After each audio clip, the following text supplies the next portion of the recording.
sizzling mane. Leo was a lion who loved to build. While the other cubs chased butterflies or practiced their pouncing, Leo preferred the quiet corner of the savannah nursery. He had a set of smooth, wooden blocks that smelled like cedar and sunshine. Today, Leo had a big plan. He wanted to build a tower that reached all the way to the lowest leaves of the acacia tree. He hummed a soft tune as he placed the first block down. The tower grew taller and taller. Leo added a blue block, then a yellow one, and then a very heavy green one. He held his breath as he reached up high, but as he placed a triangular roof on top, his paw gave a tiny wobble. Clatter crash. The blocks tumbled down, scattering into the dust. Leo felt a strange warmth start deep in his tummy. It wasn't the nice warmth of the sun. It was a hot, itchy feeling. Leo tried again. He stacked the blocks even more carefully this time, lining up every edge. He was almost at the top when a passing breeze gave the tower a gentle push. Snap, crackle, pop. The tower fell again. This time, the heat in Leo's chest grew into a red fizz. It felt like 1,000 tiny, angry bubbles were popping inside him. Suddenly, his golden mane didn't look soft anymore. It began to stand straight up, sizzling with blue static electricity that hissed like a snake. Nearby, a very old and very calm turtle named Pax was munching on a piece of clover. Pax had lived a long time and had seen many things, including many sizzling manes. He moved slowly, his heavy shell making a rhythmic thump swish in the tall grass.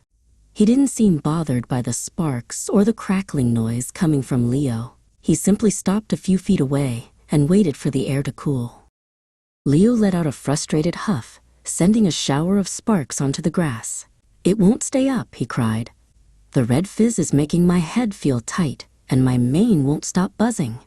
Pax nodded slowly, his neck stretching out. "The red fizz is just energy that doesn't know where to go yet," Pax said, in a voice like smooth river stones. "When your mane sizzles, it means your heart is moving too fast for your paws." Leo looked down at his paws. They felt jumpy and tight. The red fizz was bubbling up into his throat now. He felt like he wanted to roar until the clouds moved, but he also felt like crying. The static in his mane grew louder, making a B-Z-Z-Z T-zap sound every time he moved his head. He didn't like the way the electricity felt. It was prickly and loud and made everything feel much harder than it needed to be. "I can help you move that energy," Pax said softly. "Try this. Pretend you are holding a big, sour lemon in each paw. Now squeeze them. Squeeze as hard as you can to get all the juice out." Leo balled his paws into tight fists. He squeezed so hard his arms shook. "Hold it," Pax commanded. "Feel all that red fizz go straight into your fists. Keep squeezing until you can't squeeze anymore." "Now," Pax whispered, "let the lemons go." Leo opened his paws wide, stretching his toes out into the cool grass. He felt the tension leave his shoulders. He felt the red fizz bubbles start to settle and fade away. As he breathed out a long, slow breath, the blue sparks in his mane began to dim. The hair stopped standing up and fell back down into soft, golden waves. The savannah felt quiet and peaceful again.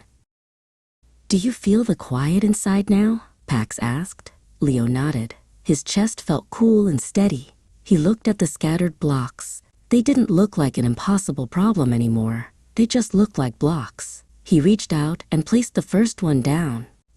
This time, when his paw shook just a little, he stopped, took a breath, and squeezed his imaginary lemons until his hand was steady again. Pax watched with a small, knowing smile. One by one, the blocks went up, blue, yellow, green, and finally, the triangular roof. The tower stood tall and proud, reaching toward the acacia leaves. Leo didn't roar in triumph. He simply leaned his head against the cool wood of the bottom block and felt the sun on his soft, still mane. He knew the red fizz might come back another day, but now he knew exactly how to squeeze the lemons and find his calm again.